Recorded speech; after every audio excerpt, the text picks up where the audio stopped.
On Friday, February 16th, 2018, 20-year-old Ryan Shtuka finished working at Sun Peak Ski Resort in British Columbia, Canada. After work, he went home and later went to a silent disco at one of the local pubs.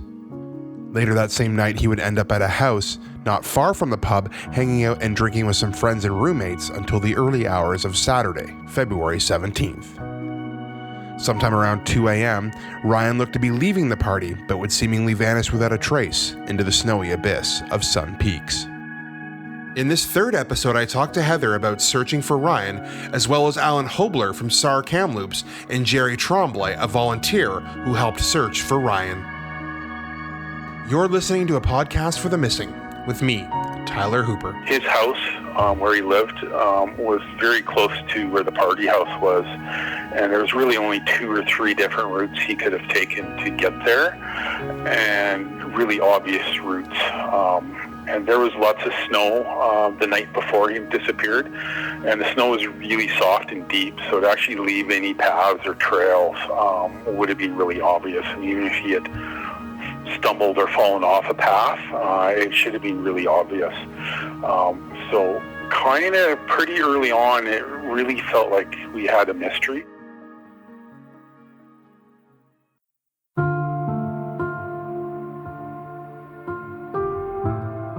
Ryan's friends reported Ryan missing on the evening of February 17th after he didn't show up for work or come home that day.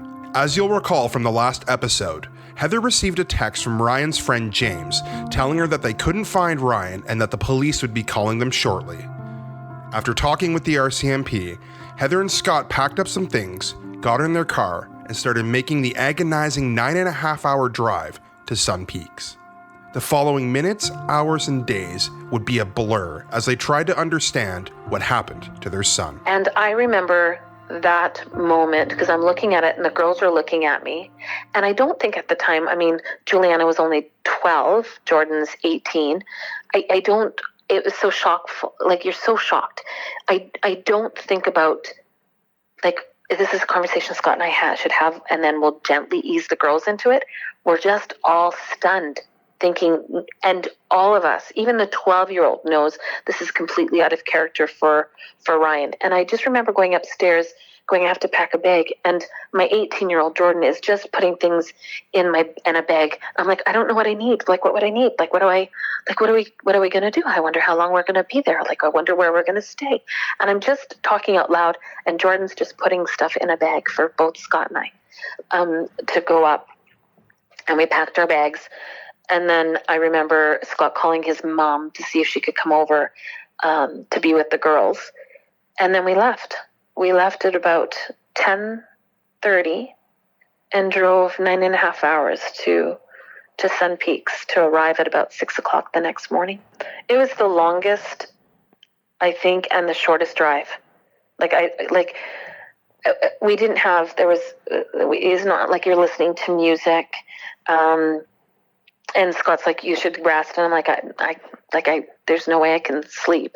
Like, I could leave 15 minutes from my home and be in a passenger sleep and in a seat, and my eyes will be closed. And then this particular case, I'm like, I can't. And I had this pit in my stomach, and Scott's got the pit in his stomach. And I remember looking at him and saying, wouldn't I know, Scott, if Brian's not with us anymore?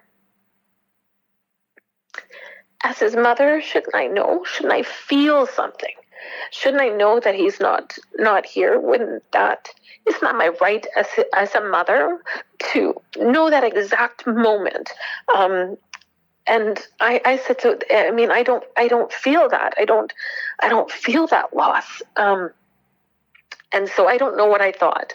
Honestly, I remember driving up just begging and pleading with whoever I could think that would answer my call, whatever higher power or spirit or faith. I just remember saying, I'll be a better person if just letting Ryan be okay. I will change whatever does not work and is not good. I will change. Just don't let it be at the expense of my son. And so we drove, and probably outside Barrier, which is about another 45 minutes away from the top of the hill, Scott, we hadn't heard from the RCMP since probably about 2 o'clock that morning. And I remember Scott having to stop the car almost every 15 minutes. Like his stomach hurt. He couldn't catch his breath. He had to pull over. He had to get out. He had to get air. And we followed behind a snowplow all the way up to the top, and it was so slow going. And you could just see the snow. And I think the worst part for me is that, in Alberta, it is quite cold, but in BC, the weather is different. So even at that point, I was like, God, just let it be like -1, like -2. We can deal with that. But the moment we drove, and every kilometer that we got a little bit closer, the weather just steadily dropped, the temperature, until we were getting up and it was like -24. And I just thought, there is really little to any hope that he will have survived if he had been out for this long in this temperature. And we arrived to the top. We went to the roommates, Ryan's house first, and met the roommates, and sort of had an idea, because at that point, search and rescue wasn't up. They don't come up until till the light comes up. Although the K9 unit, our RCMP, had already been on the scene that night and had gone until early hours of the morning. And then they came back early the next morning. So they were the very first people that we talked to. As Heather mentioned, the RCMP conducted a hasty search the same night Heather and Scott arrived in Sun Peaks. I did manage to get an interview with someone from the RCMP, but I'm going to save that for the next episode, and I'll reveal the reason why then. As the police continue their search, Heather and Scott met with Ryan's roommates and friends in Sun Peaks. Meanwhile, Kamloops Search and Rescue began to mobilize and prepare to conduct a search early the following morning. Alan Hobler was a search manager at the time that helped plan and execute the search for Ryan. We got the first phone call around midnight. I had some friends text me on Facebook saying that it looked like there may be a missing person at Sun Peaks a little bit earlier than that. And so there's a Facebook page that is for Sun Peaks. And I guess the fact that he was missing it made it to that page, and there was a lot of discussions on that page. And so then people started reaching out to me fairly early on. I think it was around 9 o'clock, or maybe even a little earlier than that. I kind of ignored it. It's not too unusual for somebody not to show up to work. So I went to bed, and then the phone rang probably around midnight, just as I was falling asleep. And it was the RCMP, and they discussed that file with me. And they were having several members and a K9 team, police K9 team, go up to follow up with an investigation. So we discussed the best way to approach the search.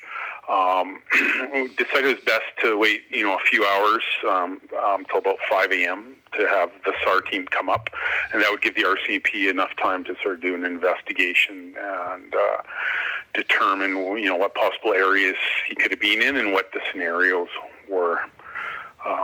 We've been called up to Sun Peaks a couple times in the past for very similar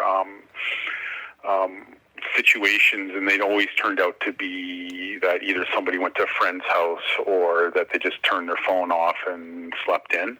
So it initially sort of felt like this could be another one of those. However, you can never jump to that assumption. You always have to treat it as seriously. Early the next morning, Kamloops Search and Rescue put out a call for help from their volunteers and headed to Sun Peaks to start searching for Ryan. Their first step was to set up a command post and develop a search plan based on Ryan's movements leading up to his disappearance. We have to call them out so they're not sitting around a SAR hall waiting to be tasked out. So in this case, we waited till 5 a.m. or shortly after to actually page out the team. And so I did the page out, and we had a pretty good response from our members, and so they deployed down to the search and rescue hall, and we meet there, we muster there, and then deploy, and then drive up as a team up to Sun Peaks, and we set up a command post, and then we do some quick hasty assignments for some team members, and then typically we will develop more detailed plans and longer strategies on the search, and there's multiple aspects of the search. Typically what we look for is we try and determine the lost person behavior category. So what were they doing if they're skiing or hiking, and there's stats based on those type of behaviors. In this case, Ryan was at a house party and disappeared, so we needed to determine what category, or we needed to try and determine what category we were going to put him in. A lot of what you hear is that, he disappeared walking home from a house party, and initially that's how it was reported to us too. But the reality was he was last seen inside the house at the party. So that's a little bit different. So he wasn't hiking or walking at the time. So it made it a little harder to put him in a category. So we weren't sure if he was intoxicated or if he was using drugs or if indeed he just got lost walking home or just fell asleep. So that made it tricky actually even determining what category to put him into. So typically what we do is we determine a search area, we determine last known point, and then we use the lost person behavior stats to set up what we call probability rings. So in any given lost person behavior category, 25% will be found within X many meters or kilometers, and so we set that up on the map, and then we start to focus on those higher probability locations. There's stats on find locations and stuff like that too, so we will deploy searchers to some of those locations and then start searching some of those higher probability find locations. So after a hasty search where we run out, we try and set up a perimeter, we try to do containment, then we start looking at sort of more in-depth search methods and methodologies. Our initial investigations and our initial hasty searches, his house where he lived was very close to where the party house was, and there was really only 2 or 3 different routes he could have taken to get there, and really obvious routes. And there was lots of snow the night before he disappeared, and the snow was really soft and deep, so to actually leave any paths or trails would have been really obvious. And even if he had stumbled or fallen off a path, it should have been really obvious. So kind of pretty early on, it really felt like we had a mystery. All those obvious places didn't pan out, and we dispersed even further. We hiked a lot of the trails and some of the ski runs, and it really quickly seemed unreasonable that he just sort of got lost walking home from his friend's house. Going back to some of the previous searches we had there, where they always turned up at a friend's house. So initially, that's kind of what it felt like. There wasn't any obvious signs that he had gotten lost or fallen off the trail or passed out or fallen asleep in a snowbank. We kind of ruled those ones out fairly quick, and it really felt like maybe he met a girl at the party or went to somebody else's place, and then just slept in, missed work, and then decided not to answer his texts or check his email, and then maybe things sort of snowballed from there. That's where it kind of felt like initially. We were able to identify other footprints. There was a trail that left the village very close to the house where the party was at, and went down to a wilderness area, and we followed that one, and there were a couple sets of footprints going down that, but so we were able to identify those tracks, but we were able to tie that back to people who had gone down there earlier. So we do know that even though it had snowed, that we were able to see the tracks that were below the snow, and we were able to follow them as well. The other thing we used on the search was drones, and we've experimented a lot with drones and infrared. And one thing we found with infrared is it's really good at spotting older footprints in snow as well. And they were able to spot older tracks in the snow, especially, in that high probability area. So we checked those out as well. Nothing turned up that indicated any tracks that we found anywhere were Ryan's. And certainly if he had left the road or any of the trails, we probably would have noticed and been able to follow it. While SAR set out to search for Ryan, Heather and Scott tried to comprehend the situation.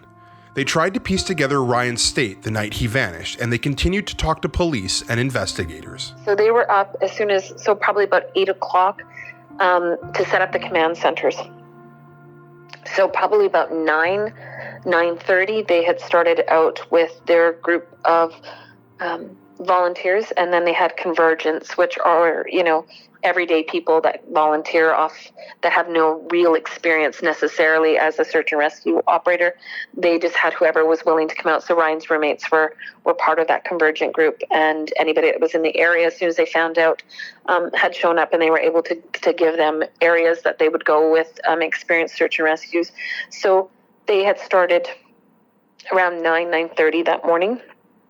And I remember us sitting in the ski patrol center. They had moved a trauma room out so that I could sit in the room all day, because I couldn't do anything at that point. I could barely walk still. My Achilles was just getting better, so everything I did was with a limp. So for me, searching out in snow was near impossible.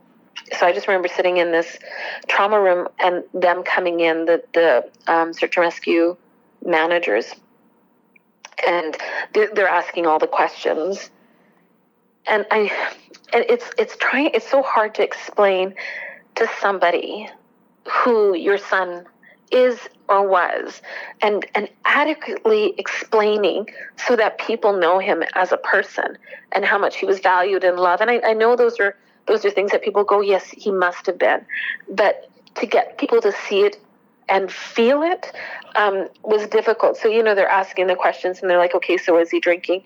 Yes, our understanding he was. At that point, we didn't know if he had taken any recreational drugs or not. And I remember the one manager saying, and it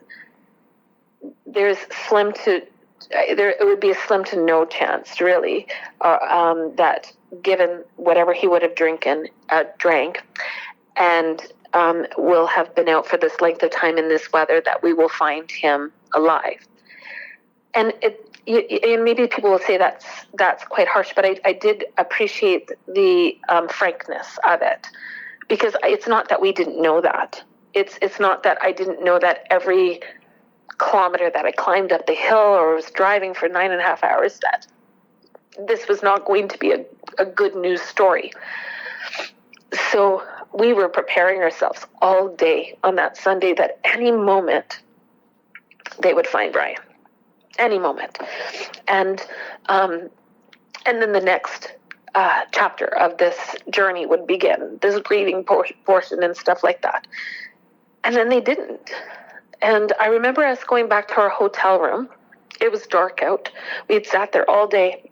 It was dark out. We had been up for over 36 hours. We're tired. We're shell-shocked. We're grief-stricken, heartbroken. Every word and I'm fearful. I don't know what's happening and why it's happening. And I think your immediate thought is, why is this happening to me? Why is this happening to us?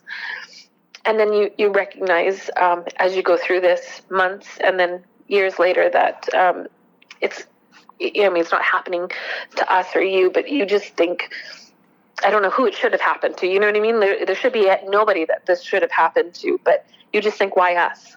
Why us?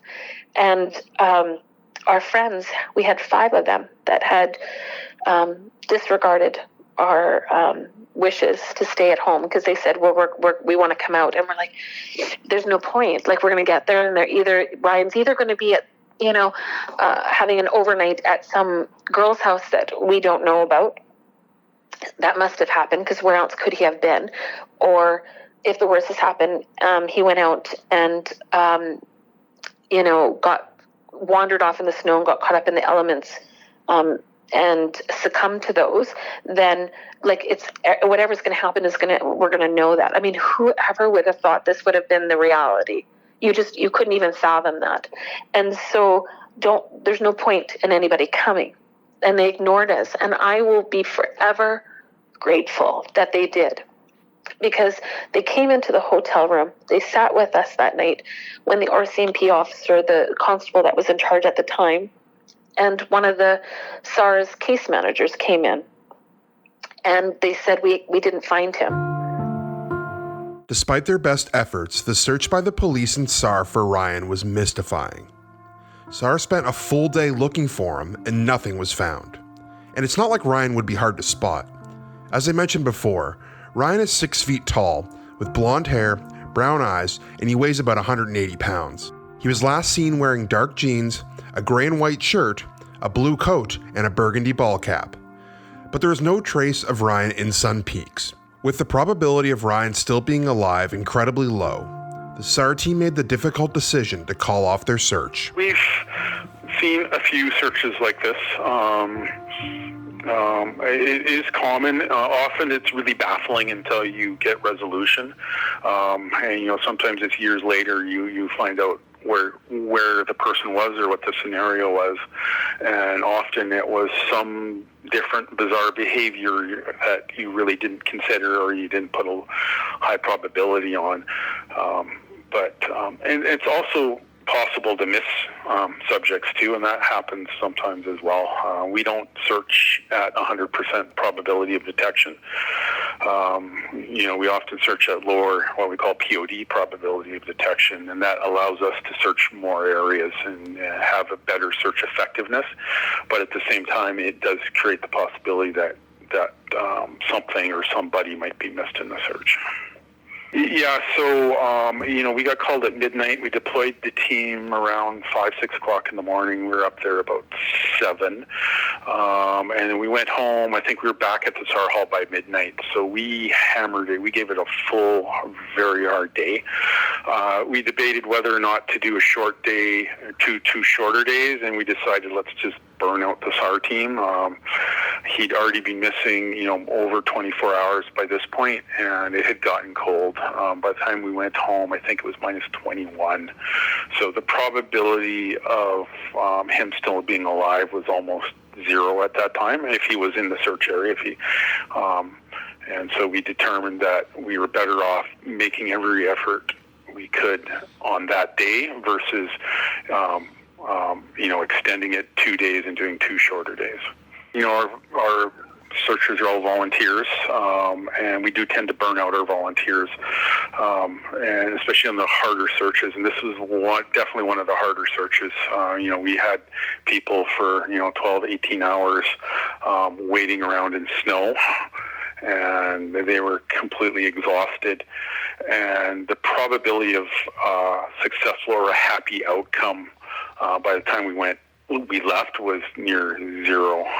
So for us to be able to, find a living subject was really non-existent at that time.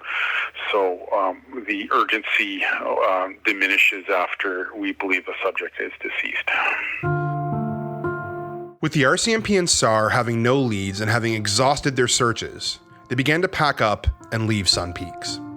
If the search for Ryan was going to continue, it was going to have to be driven and organized by Heather Scott and an army of volunteers. I remember the constable saying to us, on your way out of town tomorrow or the next day, just stop by the RCMP detachment and we'll tell you what the next steps are. And I remember Scott and I just sort of looking at her dumbfounded, like tomorrow or the next day, but you haven't found him. So how on earth could we possibly leave? We can't. He's our son. You're just gonna wait until the snow melts, or somebody stumbles over him. Like, he's not a trash bag. He's our son, and he matters, and we love him. And I just couldn't imagine, as his mother, just saying, okay, I can do no more. And at that point, I didn't know we could do more. I can do no more, but we can't leave.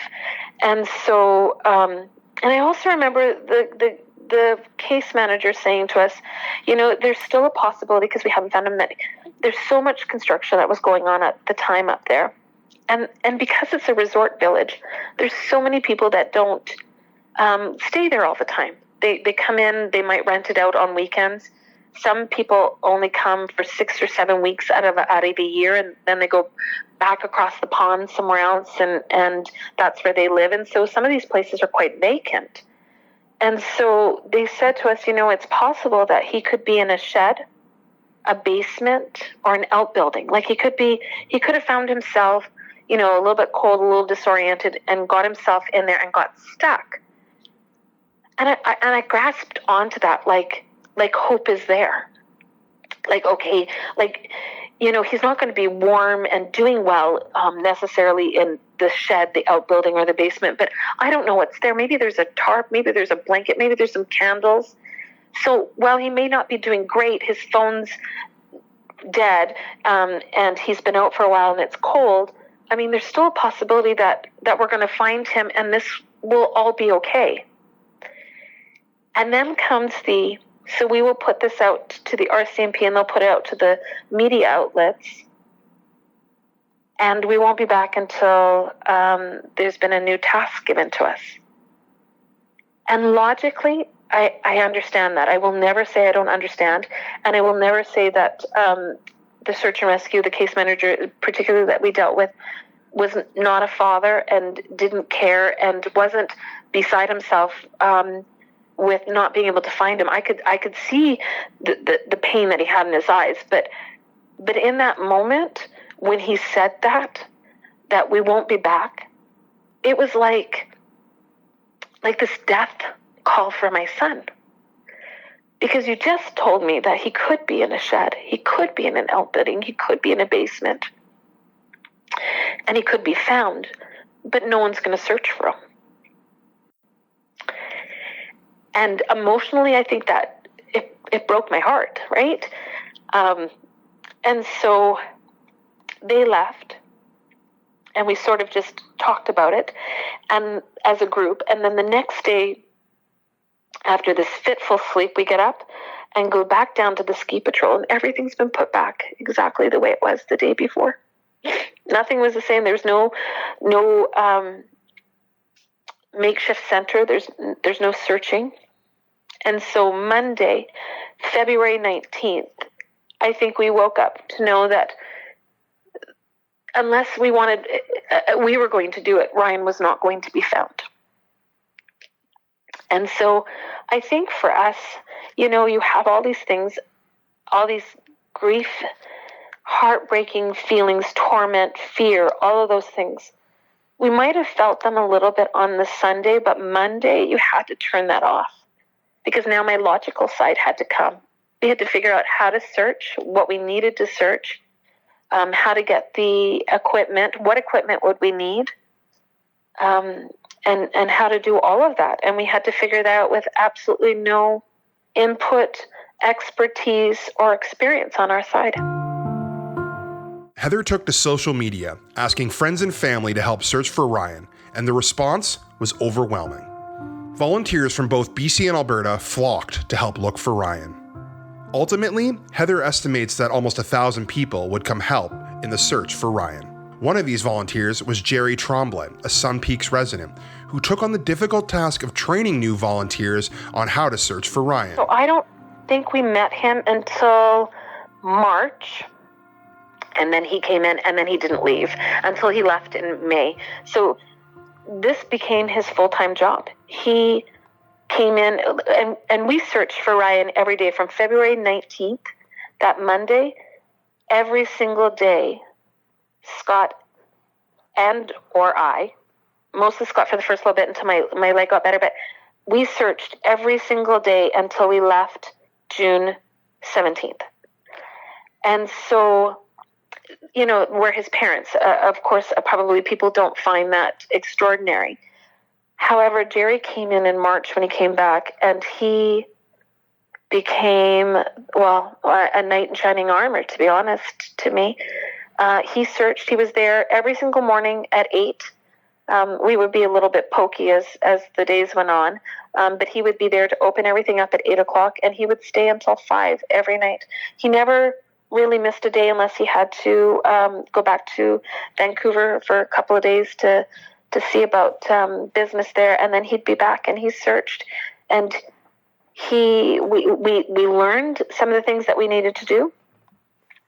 We researched some of the things we needed to do, and then Gerry set about implementing that, refining that, and training all the new volunteers on how he felt was best to go about doing the searches. And he took that physical aspect of it and would go out with the search parties, because at that time, we got equipment donated to us, and so Scott was running the Bobcat and Digger, and so Scott would go through. It was an extraordinary amount of snow that had fallen that year, and so you could have had snowbanks anywhere from 8 to 14 feet, and it continued to snow every day until mid-April. It was a crazy amount.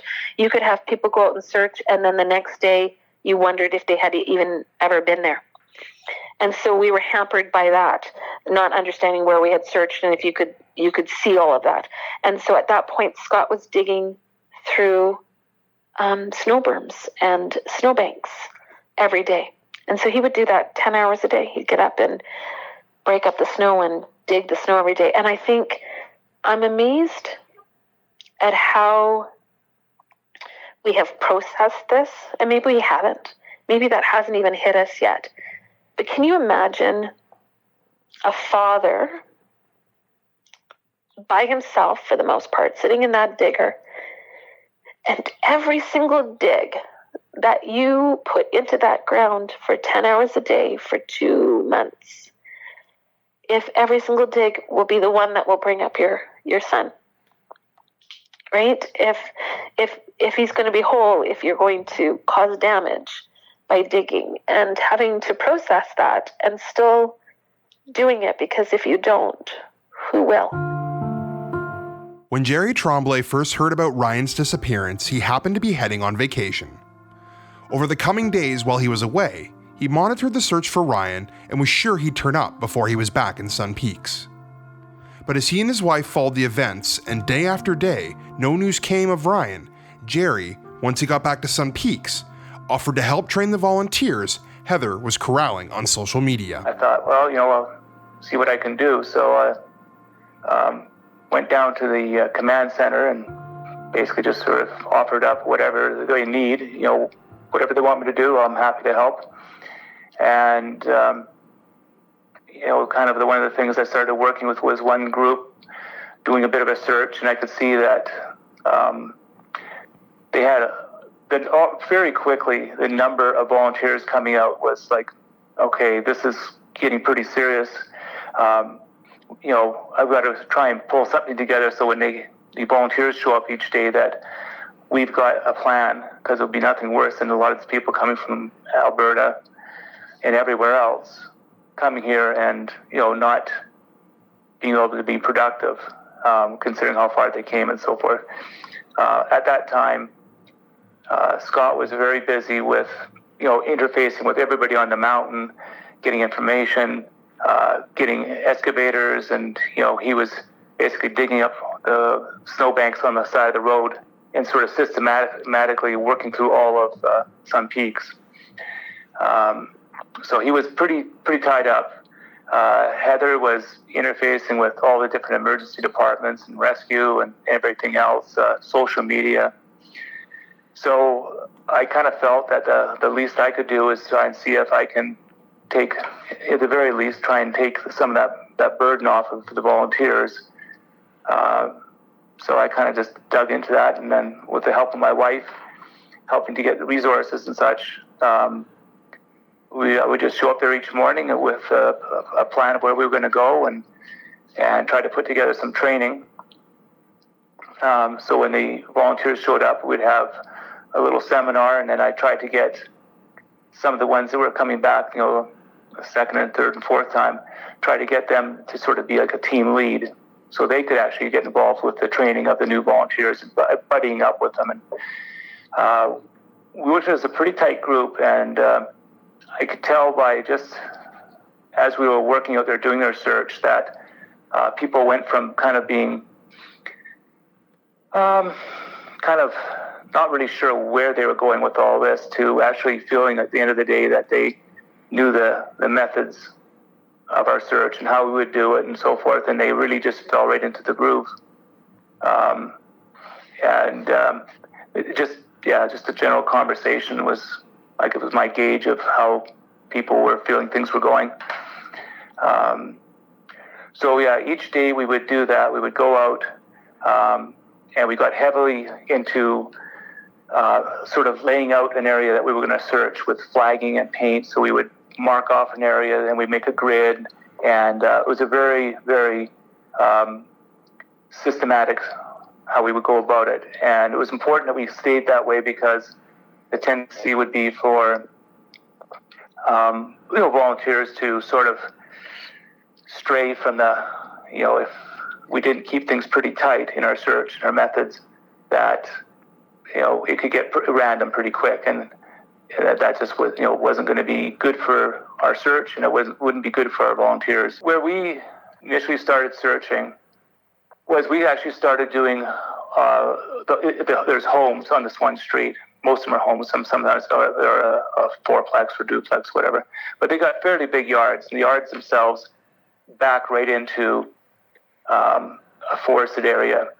And so we took each lot and we marked it off, grid pattern with flagging, with spray paint, you name it, and literally we combed through each lot one at a time.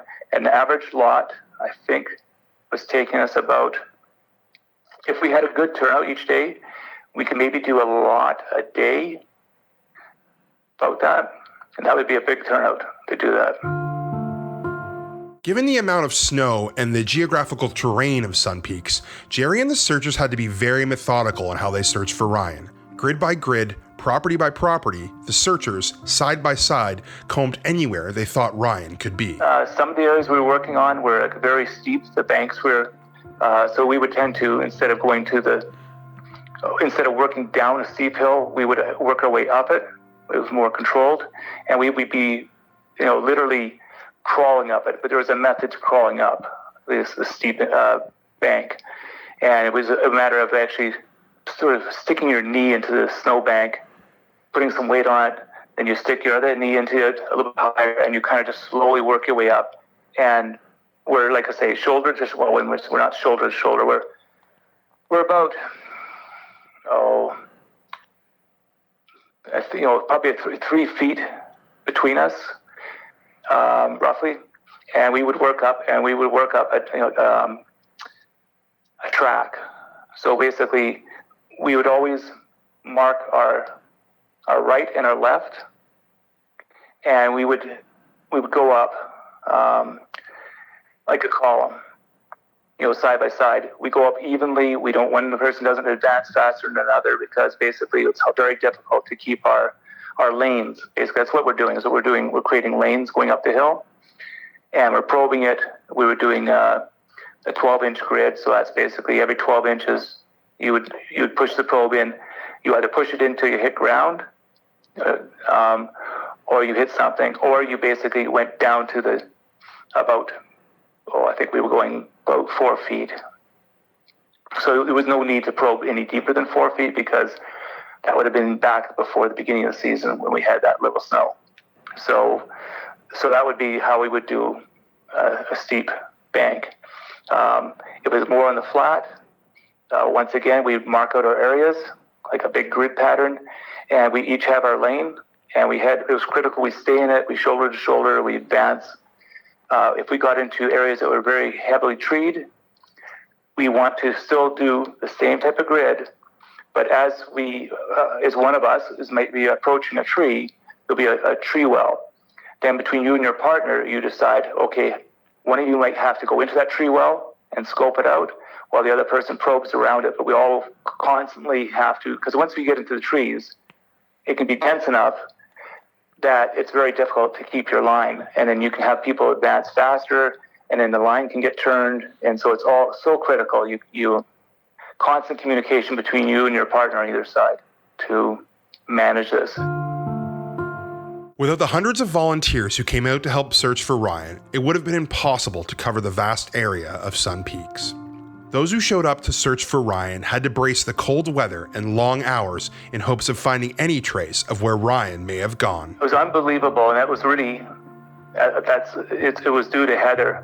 Her on social media, her group of friends back home, amazing support, unbelievable. And the thing is, they came out every day. I mean, a new group would be coming out each day, and it'd have a lot of return volunteers, plane loads, bus loads, they'd come in, and they were raring to go. And it was cold. It was, I know we were in around, I think at nighttime temperatures were probably about -20, maybe it was -15 to -20. And during the day, I kind of forgetting on that number. I just can't remember for sure. But, the other thing was good is that, it used to be a time where the volunteers would come out and we would get out to the where we were going to start doing our search. And then at lunchtime, we would go back to the command center, and very quickly they were all on board is that, hey, we don't need to go back to the command center. Just bring our lunches out to us. We'll eat here right on location and continue on searching. They'd start early. They would work late. And it's a long time to be, in some cases we were in snowshoes.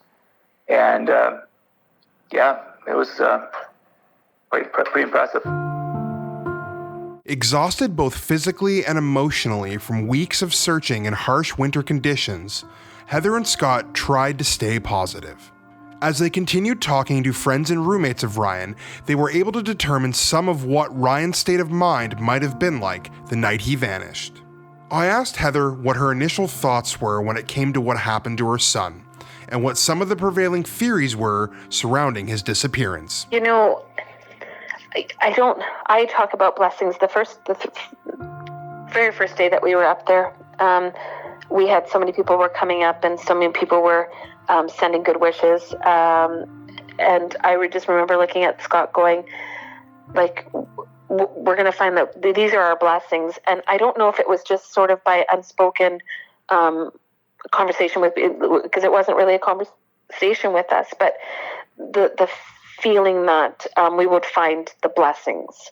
We would look for the blessings every single day, because otherwise this is just a tragedy. And I refuse to believe that Ryan's life up until now has been anything but a gift.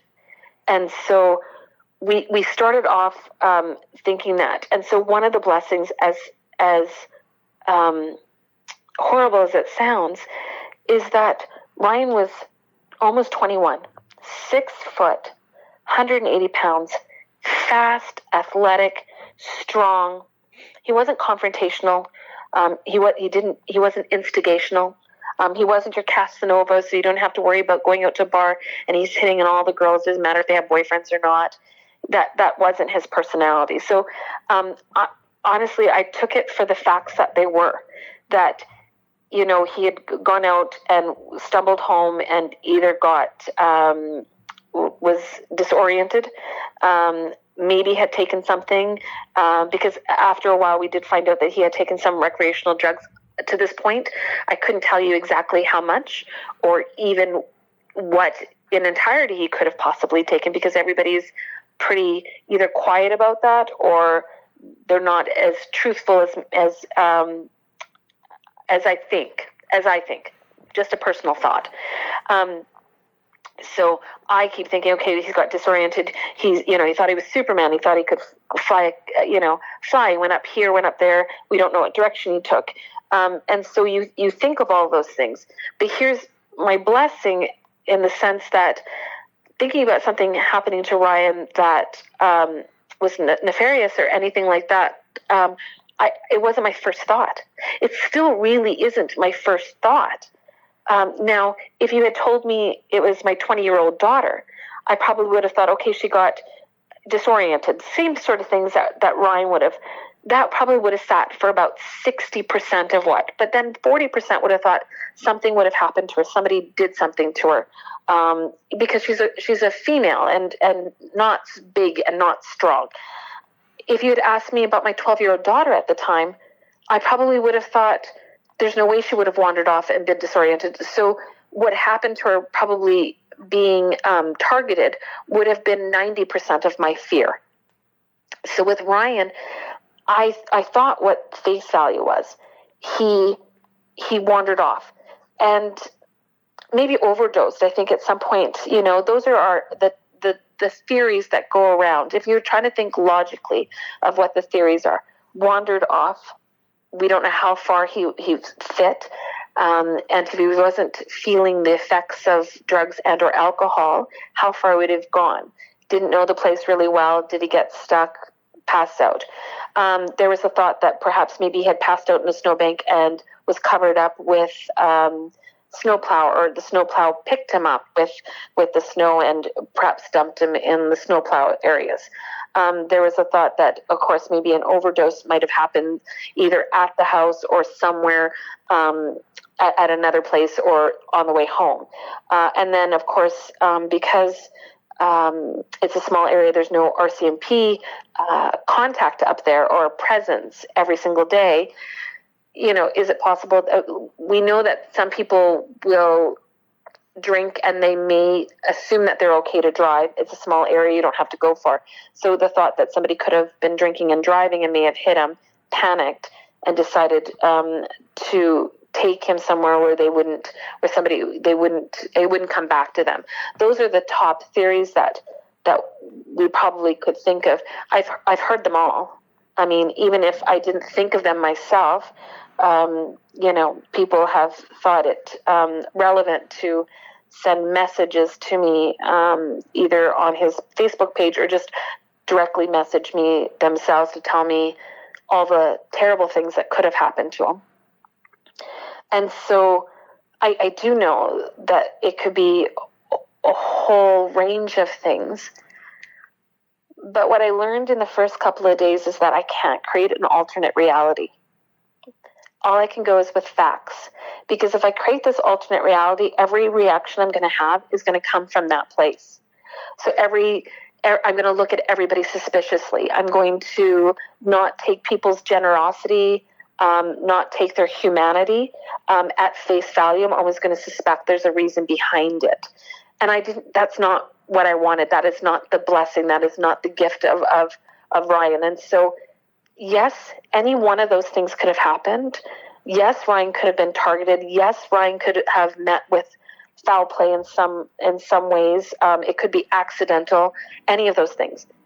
And when the time comes, if that is the case, then I will face that head on. But until that time comes, I'm not naive. I'm not a Pollyanna that wants to think the best of everything. But what I want to do is take the facts that have been given to me, and I want to just lean on those at the moment. And so there isn't any. They have the last sighting, and then there's nothing. It's such a vast area, and unless you've ever been to Sun Peaks, you would not know how mountainous, how far-reaching, how much trees, how much the terrain is. And even if someone decided to take him and dump him anywhere along the way, there's so many places that he could be. And there's no way to search it all right now.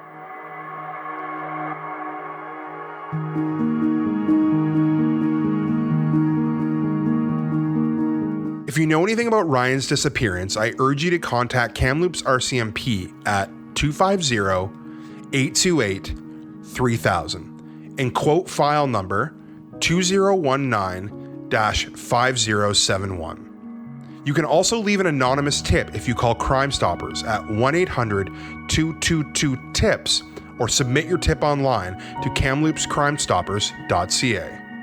On the next and final installment of the disappearance of Ryan Shtuka, I'll talk to a missing persons investigator from the RCMP and dive deeper into some of the theories of what people believe may have happened to Ryan. I'm going to leave you with a clip from that episode. Thanks for listening to A Podcast for the Missing with me, Tyler Hooper. Absolutely every avenue available to us. And I think what is so difficult there is I think there tends to be a perception in the public, and I've certainly heard this portrayed by the media, that somebody knows something. I've heard that said quite frequently, that somebody must know something, somebody always knows something. And in my time of doing this work, I have really come to believe that that is not the case. I really do believe that in a large number of our unsolved cases, particularly these unknowns, no one knows anything more than what they've already told us. And that's a difficult thing to accept, but I really do think that's the case. And it's a very helpless and frustrating feeling.